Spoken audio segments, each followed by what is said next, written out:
Bonjour à tous, j'espère que vous allez bien. Vous savez quoi? Moi, je suis fatiguée, mais très très contente. Et je ne sais pas très bien pourquoi. J'ai encore ma bonne tasse de café. Vous voyez ma belle tasse du Portugal que je trimballe partout. J'espère qu'un jour, elle ne sera pas cassée dans mon sac. Mais bref, nous sommes une très très chouette petite communauté. Et pourquoi je dis ça? Parce que donc avant, c'était le samedi matin qui était toujours le moment préféré d'être avec vous. Mais petit à petit, je commence à aimer ces vendredis après-midi. Je pense que la semaine passée, nous étions plus ou moins 75, 175, pardon, 175 personnes ensemble. Et donc, moi, je trouve que j'ai une toute petite communauté, mais j'ai la meilleure de tout le net. Et pourquoi je dis ça aussi, c'est que, en fait, j'ai quasiment jamais de messages de haine. Je pense que, et j'ai vérifié il n'y a pas longtemps, je pense que seulement une fois, j'ai bloqué quelqu'un qui n'arrêtait pas d'envoyer des messages simplement de haine, sans raison. Et j'envoyais des réponses en disant, mais voilà, expliquez-vous. Et pas de réponse, uniquement de la haine. Mais donc, nous sommes une très, très chouette communauté et j'ai envie de parler avec vous ce vendredi. J'ai déjà fait tout le travail, je n'ai plus de travail à faire. C'était assez calme. Je pense que parce que beaucoup de gens sont en congé la semaine prochaine. Donc moi, j'ai fini. Et alors ce soir, je ne vais pas chez mon cher Simon, mais je vais expliquer tout ça. Mais avant d'expliquer quoi que ce soit, je voulais vous dire merci mille fois pour tous les messages. Et vous allez comprendre pourquoi j'ai difficile à suivre, à lire tous ces messages et à répondre. C'est parce que, donc, il y a des gens qui m'écrivent par mail. Très, très bien, fantastique. Il y a des gens qui m'envoient des commentaires par YouTube aussi, fantastique. Mais maintenant, donc, je poste mes vidéos TikTok aussi sur Instagram. Donc, j'ai des messages privés par Instagram, des messages publics sur TikTok, des messages privés sur TikTok. Et donc, j'ai des messages qui arrivent de partout. Et parfois, je ne sais même plus qui a posé quelle question. Donc, s'il vous plaît, soyez indulgents avec moi. Mais j'adore ça. Continuez à écrire. C'est formidable pour moi. Alors, la semaine passée, nous avons parlé de Ça coupe mon élan. Rappelez-vous, hein, moi, je n'ai pas l'intention de couper votre élan, mais je vais parler d'abord un tout petit peu de ce qui fait ou de ce que sont mes élans dans ma vie, hein, qui rend ma vie, je vais dire, positive, hein, parce que j'ai l'impression que ma vie est positive. En tout cas, c'est l'impression que j'ai moi-même. Donc, je vais analyser un tout petit peu comment je le fais, quels sont les éléments importants. Mais on va aussi ne pas seulement s'arrêter à cet élan, hein, donc c'est très très bien d'avoir cet élan dont on va parler, mais il faut aussi toujours des moments de réflexion. Et moi, aujourd'hui, j'ai un moment de réflexion. Ça veut dire, regardez le titre, hein, donc le titre c'est Stop, on s'arrête un instant. Donc on doit de temps en temps dans sa vie prendre le moment de faire le point, de s'arrêter et de dire, bon, où est-ce que j'en suis? Très, très important. Mais vous le savez, donc on va tout de suite écouter la petite musique, mais on va, après la petite musique, commencer par les compliments. J'ai eu des compliments, mais incroyables. C'est probablement pour ça que je suis de si bonne humeur, mais vous allez l'entendre. Franchement, ça va vous encourager. J'ai aussi une toute petite mauvaise nouvelle. Et donc, comme je le disais, ce soir, je ne vais pas chez Simon, mais je vais rencontrer de façon virtuelle Jack et Kobe. Parce que bientôt, Jack et Kobe ont leur examen de français pour le CESS Jury Central. Et donc, tout de suite après cette vidéo, je vais rencontrer Jack et Kobe. Mais d'abord, la petite musique.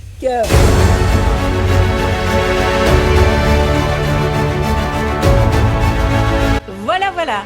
Et donc, pour que tout le monde soit de bonne humeur, pas seulement moi, mais vous aussi, j'ai envie de vous encourager et écouter ce que Nicolas m'a écrit. Franchement, je suis si contente. Écoutez bien. Bonjour. Et donc, c'est par mail que Nicolas l'a envoyé. Évidemment, je ne dis pas le nom de famille de Nicolas. Il a beaucoup de Nicolas. Donc, voilà, je veux quand même préserver la vie privée de tout le monde. Mais donc, Nicolas dit, bonjour. Je voulais vous tenir au courant et donner de la force si seulement vous en aviez besoin. Mais oui, Nicolas, on a tous besoin de force et d'encouragement. Donc, c'est grâce à Nicolas. J'ai découvert vos vidéos après avoir raté mon Sailor lamentablement. Donc, vous avez compris, Nicolas a participé aux examens de Sailor. Ben, ceux qui ne sont pas belges, ou peut-être il y a encore des gens qui ne savent pas ce que c'est le Sailor, ce sont des examens organisés par les autorités, hein, donc ce sont des examens officiels. Souvent, je pense que c'est pour ou bien avoir une promotion dans son travail quand on travaille dans le secteur public, ou bien gagner un peu plus par mois. Donc, voilà, on est tous motivés par ce genre de choses.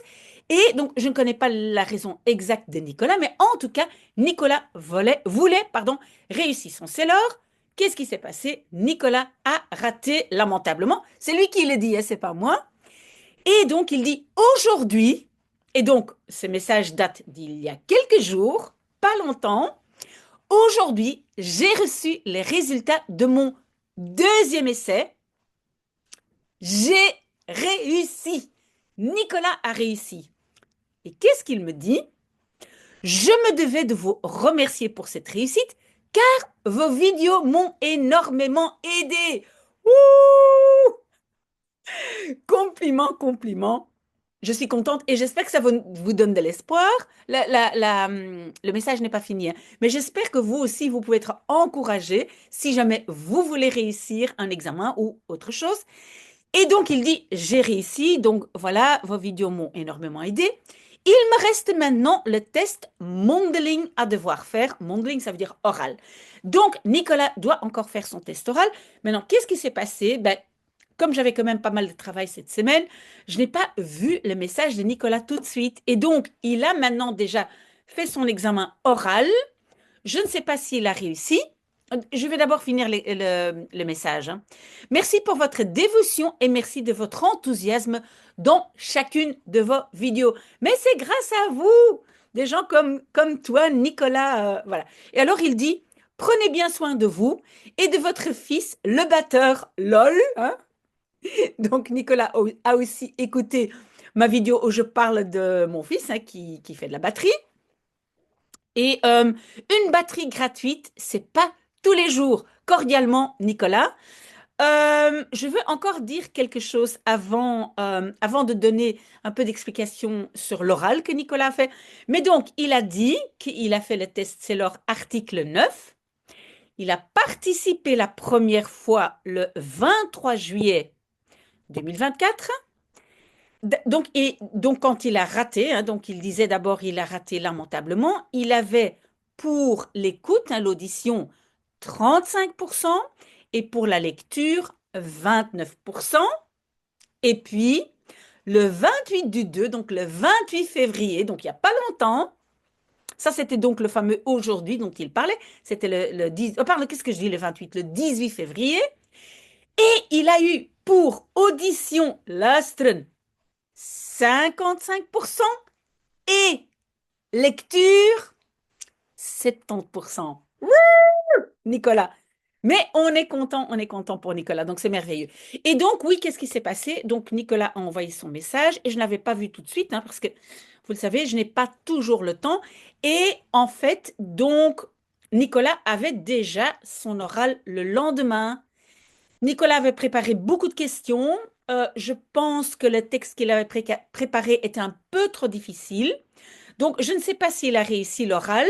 Peut-être pas. En tout cas, j'ai promis à Nicolas que quand il refait son oral, je vais simplifier les phrases et je vais faire une vidéo qu'il pourra écouter en boucle si jamais il en a envie. Ok, ça c'était le premier compliment. Deuxième compliment. Alors donc, j'ai aussi une abonnée qui s'appelle Meg. Et Meg, en fait, son néerlandais, donc elle essaie aussi d'apprendre le néerlandais, et son néerlandais, pour moi, est assez bon. Donc, elle a un niveau assez bon. C'est quoi le problème? C'est que Meg n'a pas beaucoup de confiance en elle. Elle a une petite fille qui est dans l'enseignement néerlandophone, et donc, elle m'a avoué, donc je suis en contact avec elle par mail, elle m'a avoué de ne jamais oser parler au professeur en néerlandais. Donc, c'est toujours son mari qui parle néerlandais, qui a le contact avec les professeurs, mais elle n'ose jamais rien dire quand c'est le rendez-vous parents-professeurs. Et donc, j'ai donné des conseils à Meg, comment s'entraîner, comment essayer de prendre confiance en soi, parce qu'en fait, encore beaucoup plus important dans l'apprentissage, ce n'est pas vraiment la connaissance, c'est aussi la confiance en soi, parce qu'on peut être très très bon en néerlandais comme Meg, mais si on utilise, pardon, si on n'ose pas adresser la parole à quelqu'un, on n'en fait rien. Donc, qu'est-ce que Meg m'écrit? Mais elle m'écrit en néerlandais. Je vais donc lire son petit, c'est un tout petit message. Je vais le lire en néerlandais et après j'expliquerai en français. Mais franchement, c'est pas très difficile. Donc, elle dit, goed nieuws, hein, goed nieuws, bonne nouvelle. Ik heb een oudercontact gehad gisteren. Donc, j'ai eu un contact parent-professeur hier en ik durfde zoveel te praten met de juf. Ah, juf, ça c'est ce que les enfants disent. Au lieu en français, on va dire madame, madame. En néerlandais, les enfants, ils vont dire juf. En tout cas, quand ils sont encore petits. Donc, et j'osais parler zoveel, tellement avec la juf, hein, avec l'institutrice. Oui, je pense que c'est une institutrice, oui. Oui, parce que je pense qu'elle est en primaire. Ik ben zo blij. Je suis si contente. Et elle fait un petit smiley. Ik had veel foutjes gemaakt, denk ik. Hein. Donc, j'avais fait beaucoup de petites fautes, je pense. Maar ik was vlot. Mais j'étais, hein, vlot, c'est fluide. Donc, je parlais bien. J'étais fluide. Dank u wel van harte. Donc, merci beaucoup. Van harte, ça veut dire cordialement. Ik wens u een mooie dag. Je vous souhaite une très belle journée avec plein de smileys et des petits cœurs fantastiques. Bon, ça c'est les compliments, toujours très important, hein, il faut qu'on se sente bien. Mais, comme je l'avais dit, il y a aussi une toute petite mauvaise nouvelle, si vous voulez. Euh, Maintenant, ce n'est pas personnellement contre moi, mais je veux quand même ici en parler parce que je trouve que là, ils exagèrent un tout petit peu et donc c'est en fait c'est YouTube. Et donc je vais parler de YouTube, même si moi j'adore YouTube. Mais rappelez-vous, donc quand j'ai fait mon petit bubble tier sur mon fils et sa batterie, à la fin j'ai montré quand il a joué. Eh ben, le fait d'avoir utilisé cette musique, hein, c'était la musique de 1492, je pense, et Christophe Colomb. Donc, ils ont dit, ben, on va démonétiser. C'est ça qu'on dit en français, non? On va démonétiser votre vidéo. Oui, très bien. Donc, je ne gagnais rien avec cette vidéo. Ok, je comprends, même si je trouve que c'est un peu stupide parce que quand même, l'argent que moi je gagne ici, grâce à vous quand vous regardez les publicités, ben, cet argent est versé chaque mois sur le compte de mon ASBL et vous revient en t-shirt ou autre. Bref. Ok, mais ça, j'avais encore, je comprenais. Mais maintenant, j'ai eu un copyright strike. Et c'est quoi un copyright strike? Donc, ils m'ont bien dit, si j'en ai plusieurs, je suis complètement rayée de YouTube, donc je dois faire attention. Et c'est quoi le copyright strike? Ça veut dire donc, cette vidéo n'est plus visible. Et ceux qui me suivent très régulièrement et qui connaissent toutes mes vidéos l'ont peut-être déjà remarqué. Donc, j'avais fait une vidéo, je pense que c'était la semaine passée. Et donc, qu'est-ce que j'ai fait? J'ai inséré dans ma vidéo un tout petit morceau de Philippe Goebbels, c'est un comédien flamand, qui parle des professeurs.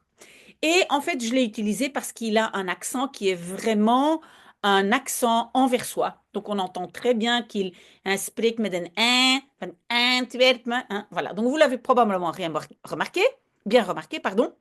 Et qu'est-ce qu'on dit maintenant? Que voilà, donc il y a quelqu'un qui a fait opposition, et je pense que c'est une petite vidéo de 2-3 minutes, hein, qui est d'ailleurs très très vieille, c'est pas une nouvelle. Et donc j'ai eu un strike, ça veut dire qu'ils ont effacé ou bloqué cette vidéo sur YouTube. Mais qu'est-ce que j'ai fait? Donc j'ai envoyé un message à Copyright Belgium YouTube, quelque chose comme ça. Et j'ai écrit que j'étais quand même très, très, très surprise que notre cher monsieur Goebbels, qui je pense est vraiment quelqu'un de très populaire, que c'est lui qui ait fait opposition à l'utilisation de 2 ou 3 minutes de son one-man show euh, parce que j'utilise ça dans le cadre de l'éducation. Hein, donc, c'est pas pour en faire de l'argent. Je l'utilise pour l'éducation. Cet argent est versé tout de suite sur mon ASBL. J'ai mis les numéros d'enregistrement, etc., de mon ASBL, etc. Et donc, j'ai envoyé un message à Copyright Belgium et j'ai marqué aussi que si jamais eux reviennent quand même avec un commentaire négatif en disant non, non, non, on garde notre point de vue, vous n'avez pas le droit. Dans ce cas-là, je vais essayer d'écrire directement à Monsieur Goebbels parce que franchement, je ne le connais pas personnellement, mais je suis convaincue que Monsieur Philippe Goebbels ne va jamais bloquer ou ne va jamais euh, donc dire à cause du copyright, on ne peut pas montrer la vidéo. Je veux bien partager donc, ce que je gagne, les quelques centimes que je gagne avec cette vidéo, je vais bien partager avec Monsieur Goebbels. Mais donc, j'attends une réponse et je vous tiens au courant, j'espère, la semaine prochaine. Alors donc, enfin, nous allons parler de donc notre élan. C'est Gauthier qui va utiliser ce mot. C'est un mot qui est très bien, mais parfois on ne le comprend pas très bien et on ne sait pas très bien ce que ça veut dire en pratique. Moi, je pense on peut autant. Moi, je pense dans ma vie, j'ai plutôt utilisé le mot projet au lieu de élan parce que moi, j'ai toujours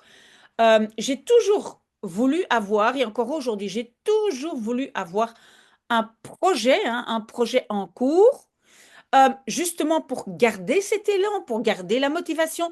On peut aussi appeler ça espoir, émotion, donc tout ce qui nous donne ce sentiment de waouh, j'ai des papillons dans le ventre, voilà, on peut avoir cette sensation, parfois simplement quand maintenant il y a un peu plus de lumière parce que le printemps arrive.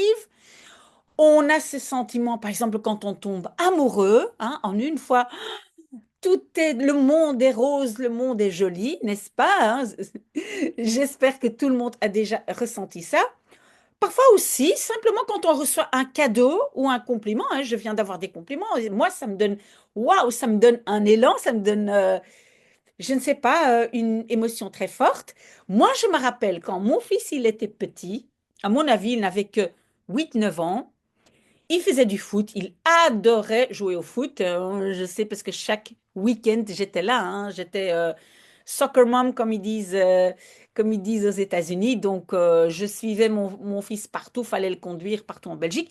Et donc, il avait demandé pour un cadeau, je pense de Saint-Nicolas, il avait demandé d'avoir les mêmes chaussures que Cristiano Ronaldo.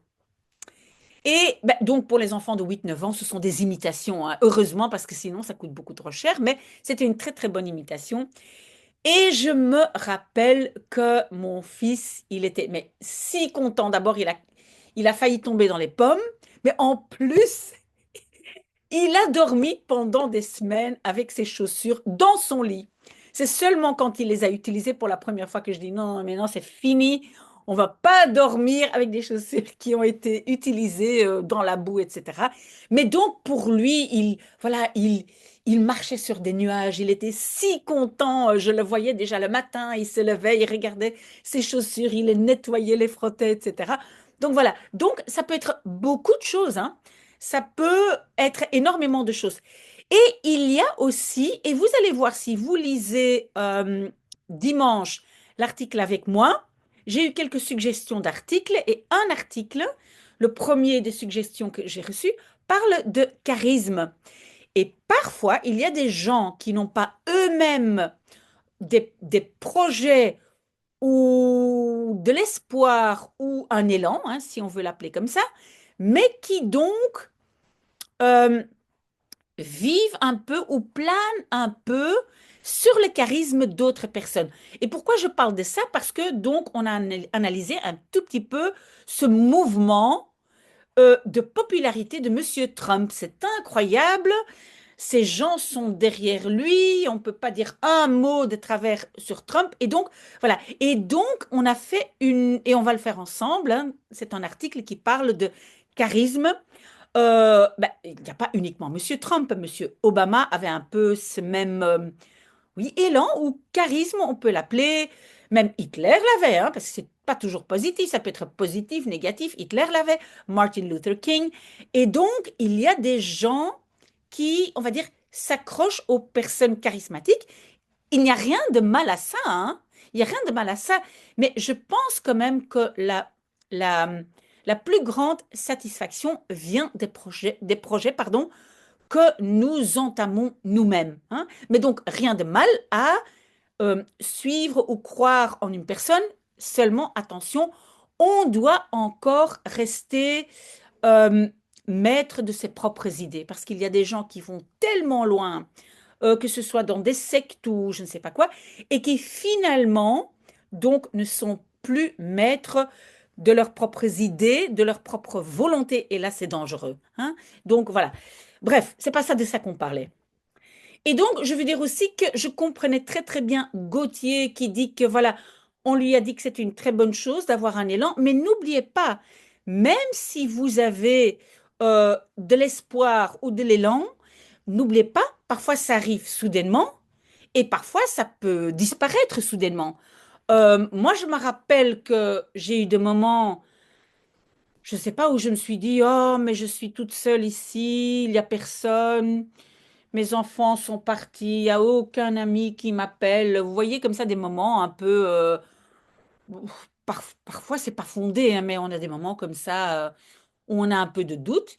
Et puis en une fois, il y a quelqu'un qui appelle ma sœur ou une amie et qui dit, ah, mais justement, je pensais à toi, est-ce que tu n'as pas envie de faire ceci, cela avec moi? Voilà, et notre élan est revenu, donc il peut venir, il peut aussi disparaître aussi vite qu'il soit venu parce que c'est surtout quand on a des projets. Et moi, je vais parler un tout petit peu des projets parce que moi, j'ai eu plein de projets dans ma vie et je continue hein, à avoir des projets. Mais donc, on peut être très, très envoûté par cet élan de notre nouveau projet. Et puis, en une fois, bam, on est à nouveau à terre, hein. Par exemple, si j'ai un podcast qui marche très très bien, il y a plein de gens qui le regardent, et puis la prochaine fois, bof, ou 9 personnes, 8 personnes, voilà. Donc, n'oubliez pas, cet élan vient et part parfois subitement, mais ne laissez-vous pas décourager par cela. On garde toujours les pieds sur terre.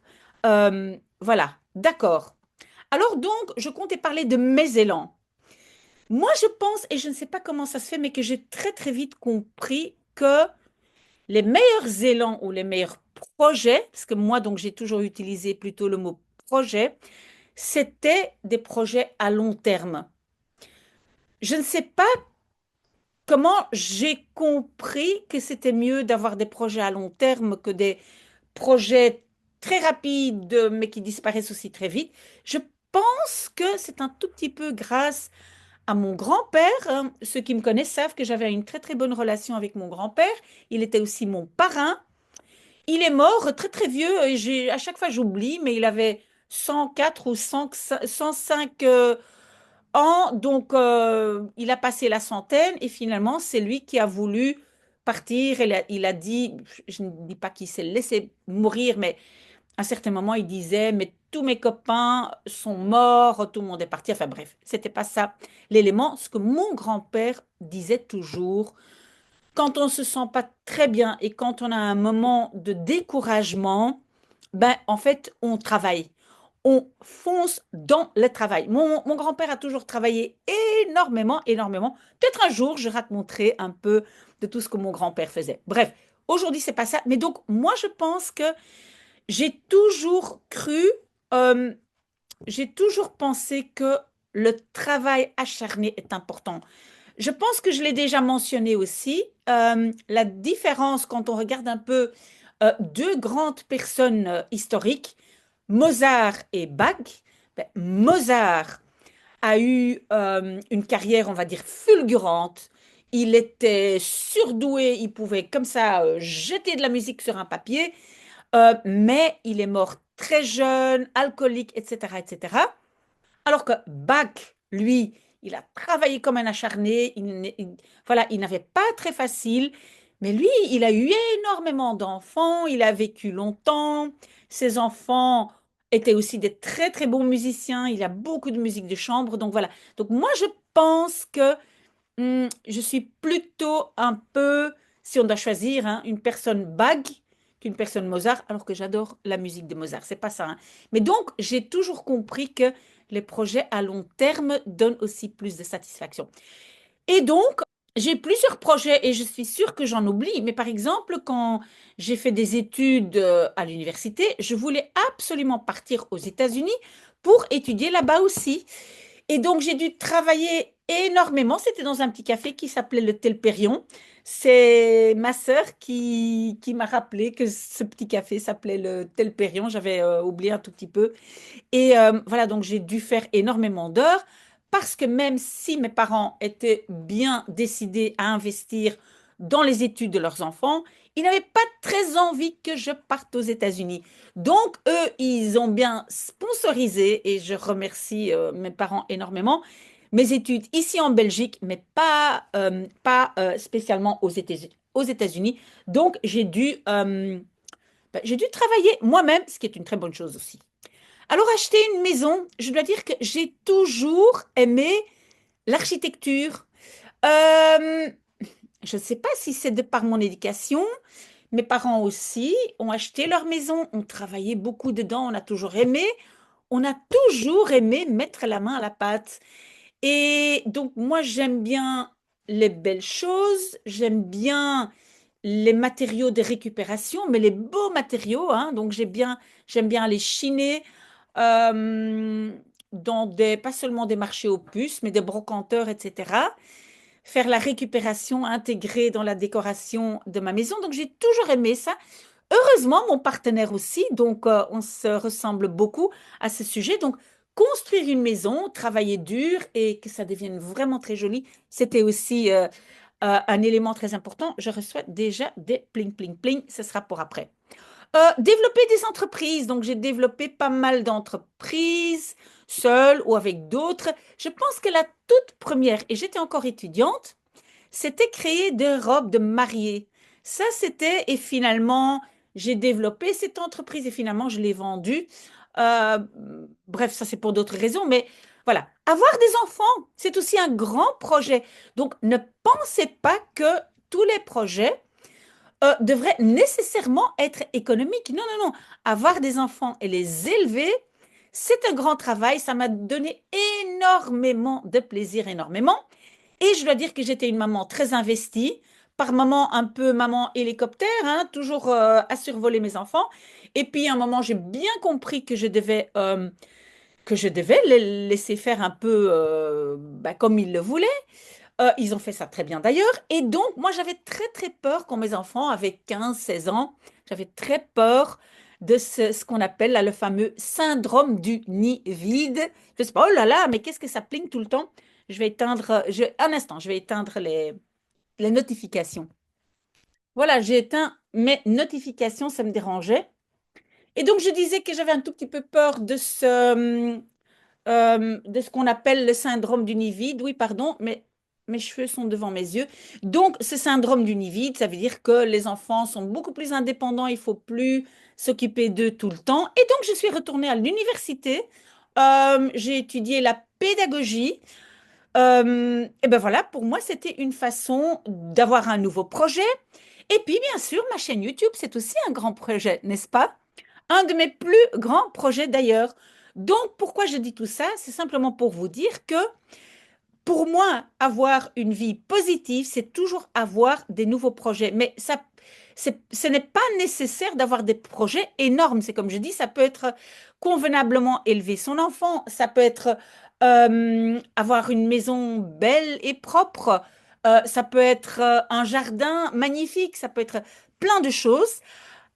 Mais donc, pourquoi est-ce que c'est si important d'avoir justement des projets, ce qui vous donne un élan de vie? C'est que ce n'est pas le travail que vous y mettez qui est compliqué. C'est les moments de vide, de solitude, d'abandon qu'on ressent qui sont justement difficiles. Donc c'est pour ça qu'on doit tout le temps avoir un mini-projet au moins. Et je me rappelle, il y avait une actrice française, mais je ne sais plus laquelle, je me demande si c'était pas Miu Miu, je ne sais plus, mais donc en fait, il y avait un journaliste qui demandait à cette actrice qui était très populaire, et dont je ne me rappelle pas exactement le nom, mais bref. Et donc, on demandait, ah, mais est-ce que ce n'est pas difficile de devoir vous mettre dans des rôles différents parce qu'une fois, vous êtes un personnage comme ça, une autre fois, un personnage comme ça.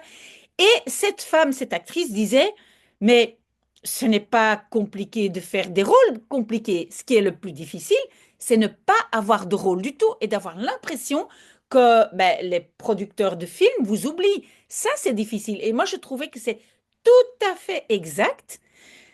Tant que nous sommes dans l'élan d'un projet et on vit avec de l'espoir et on a des choses concrètes à faire, ben, on est content au moins par moment, pas toujours, mais par moment. Et donc, c'est l'oubli, c'est l'ennui, c'est tout ça qui est difficile. Et je veux aussi, en parlant d'oubli, d'ennui, de moments de grande tristesse, je peux aussi faire référence à une psychanalyste, je pense, mais une psychologue en tout cas américaine, qui s'appelle Judy Wurst. Hein, si vous voulez les références, je peux vous les donner. Mais donc, elle a écrit un livre qui est très, très important qui s'appelle Necessary Losses. Donc, euh, quand on va un pas plus loin, parce que donc on peut être triste parce qu'on se sent seul, abandonné, etc., mais on peut aussi se sentir, mais vraiment profondément triste parce que on a perdu quelque chose, des pertes.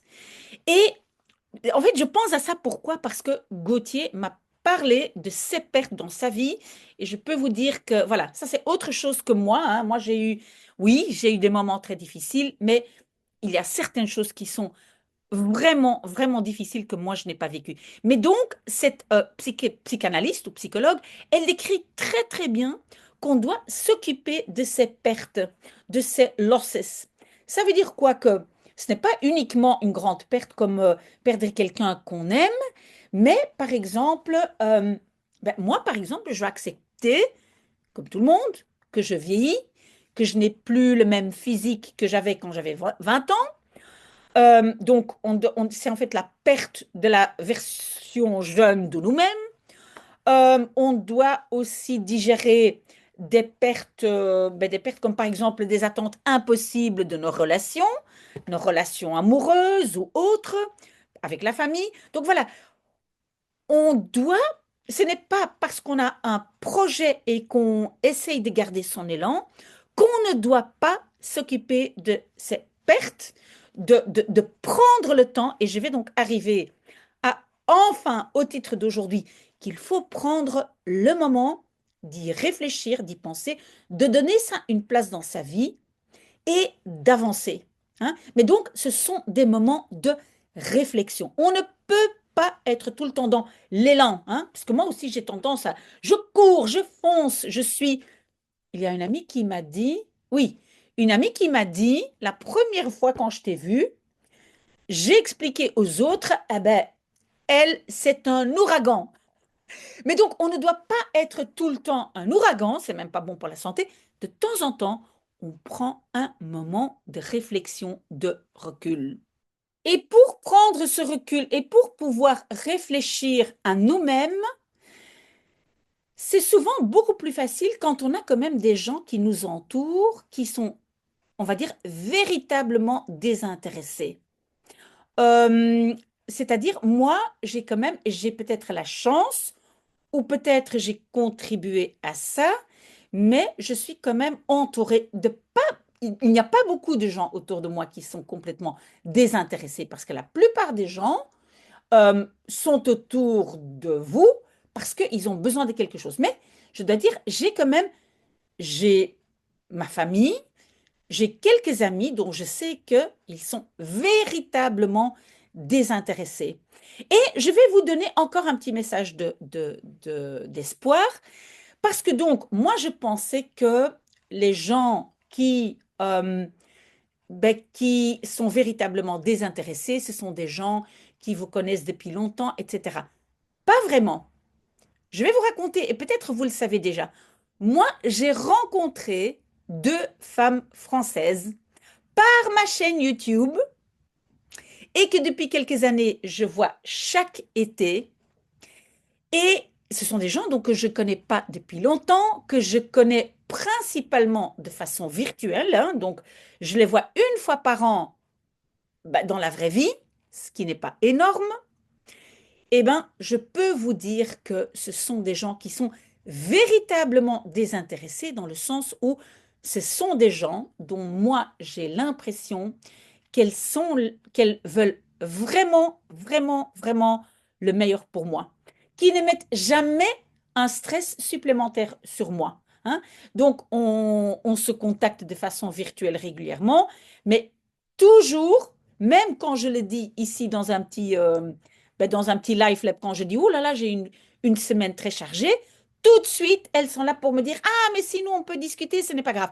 Donc, ça peut venir à chaque instant. Vous pouvez avoir des gens autour de vous à chaque instant voilà, qui sont là de façon tout à fait désintéressée. Pourquoi c'est important? Parce que ce sont ces gens-là, et ça aussi, je veux dire donc de mes deux amies françaises, ce sont des gens qui sont pas tout le temps là à comment je dois dire ça, à vous donner des compliments tout le temps. Ah, mais tu es merveilleuse, tu es fantastique. Non, non, non. Ce sont des gens qui aussi peuvent dire, bah voilà, là, c'était pas très bien. Toujours de façon, on va dire, polie ou voilà, toujours de façon agréable, mais qui peuvent dire, ça aurait pu être mieux. Là, il y avait une erreur. J'adore ça. C'est tellement précieux. Et donc, tout le monde peut essayer de s'entourer de ces gens-là pour avoir des moments de réflexion. Parce que on peut foncer. Et en néerlandais, en fait, il y a une expression que j'adore beaucoup qui est kop in kas. Kop in kas. Kop, c'est la tête. Kas, c'est dans la caisse, mais c'est plutôt. Voilà, donc c'est. Je pense qu'en français, peut-être c'est tête baissée. On a vraiment cette idée de quelqu'un qui fait un sprint, des coureurs qui font un dernier sprint, peut-être la tête dans le guidon, hein. Euh, on a toujours des moments où vraiment on fonce, on fonce, on fonce, on ne réfléchit pas, hein. C'est très bien d'avoir des moments comme ça. On ne peut pas s'arrêter à chaque seconde et dire, est-ce que c'est bien ce que je fais? Non. Donc, il y a des moments où on est copine casse et surtout, parce qu'en fait, je pense que c'est si je me trompe pas, je pense que c'est Churchill qui a dit When you're walking through hell, walk faster. Donc, quand tu es en train de traverser hell, c'est l'enfer, marche plus vite. Et donc, ça veut dire quoi? Quand on a un moment de grande difficulté, qu'est-ce qu'on fait? On se jette dans le travail, on travaille, travaille, travaille. Le temps comme ça passe plus vite, on n'a pas le temps de ruminer tout le temps. Voilà, et on avance. Mais on doit à chaque moment, non pas à chaque moment, on doit régulièrement, et moi j'ai ça un tout petit peu aujourd'hui, hein, j'ai un peu un moment de réflexion où je me dis, est-ce que je suis dans la bonne direction? Est-ce que je continue à être entourée par des bonnes personnes? Est-ce que je dois me remettre en question euh, à certains sujets? Moi, je suis toujours ouverte à des remarques ou des commentaires, mais vous-même aussi, à un certain moment, vous devez dire stop, je m'arrête, je réfléchis. C'est quoi ma vie? Où est-ce que je vais? Est-ce que je me vois en train de faire la même chose dans 10 ans? Ou est-ce que je me vois dans 10 ans? Voilà. Et donc, on doit avoir absolument ces moments de réflexion. Et une fois qu'on a fait cette réflexion, on doit à nouveau retrouver la motivation pour continuer. Et en fait, c'est très très clair, et je l'ai déjà dit, la motivation, il ne faut pas l'attendre, ça ne vient pas. C'est en ayant une vision pour l'avenir et dire je veux arriver à ça que la motivation va venir. Je donne encore un dernier exemple, pardon. Il y a plein de gens qui me disent oh, je vais apprendre le néerlandais pour l'école et c'est pas chouette et j'ai horreur de ça. Ils sont quand même un tout petit peu motivés parce qu'ils ont des examens, parce qu'ils ont des tests, parce qu'ils veulent quand même leur diplôme. Mais qui sont ceux qui sont le plus motivés? Ce sont justement ceux qui, après, par exemple, qui veulent avoir leur CELOR. En une fois, ils se jettent dans l'apprentissage du néerlandais. Parce que c'est ça leur but, hein. Je veux arriver à ça, je veux avancer dans ma carrière, que ce soit financière, que ce soit autre, hein. Ça peut être, on peut avoir plein de motivations différentes, mais c'est ça qui va vous mettre en route. Donc n'attendez pas la motivation, elle viendra, mais jetez-vous dans le travail et prenez de temps en temps le moment de réfléchir et de voir où est-ce que j'en suis. Est-ce que c'est bien ce que moi je veux de ma vie? Et donc ça se discute avec d'autres gens, c'est très très bien. Donc discutez avec d'autres gens. Demandez, si vous voulez, l'opinion de ChatGPT, hein, vous pouvez faire plein de choses, mais prenez ces moments, s'il vous plaît. Et ce n'est pas grave si de temps en temps vous devez sortir de votre zone de confort. Moi, je trouve ça très bien. Et je dois dire que peut-être ça, c'est une autre clé euh, je vais dire, pour expliquer quand même mon tempérament positif. C'est que moi, j'avance aussi, parce que parfois, je n'ai pas le courage d'avancer et je n'ai pas le courage de faire les choses ou je n'ose pas faire certaines choses. Qu'est-ce que je fais? Et ça m'a pris longtemps pour comprendre que je fonctionne comme ça. C'est que je continue à stretcher ma zone de confort. Ça veut dire quoi? Par exemple, donc j'ai plein de clients et régulièrement, j'accepte des défis, hein, donc des demandes de clients qui sont en fait un peu trop difficiles pour moi. Et qu'est-ce que je fais? Je dis que j'accepte. Je dis oui, bien sûr, voilà. Et puis, une fois que j'ai envoyé, bien sûr, aïe, en fait, je ne sais pas encore comment je vais y arriver, comment démarrer. Et donc, finalement, je me coince un peu moi-même dans le sens où je me mets dans une situation où je n'ai pas le choix. Voilà, j'ai fait suffisamment de blabla. Désolée, mais merci quand même à tous ceux qui m'ont entendu, qui m'ont suivi jusqu'à la fin. Si vous avez des questions, des choses qu'on puisse discuter ensemble, parce que moi j'adore discuter avec vous, donc revenez avec vos commentaires. Hein, parfois, vous n'êtes pas d'accord avec moi. C'est très bien. Moi, je trouve que je peux toujours évoluer si vous me faites un input, hein, vous me faites des remarques. Voilà, j'en tiens compte et on en discute, j'espère, la semaine prochaine. Voilà, maintenant, rendez-vous avec Jack et Kobe et je vous explique ça la semaine prochaine. Voilà, très bon week-end. Au revoir.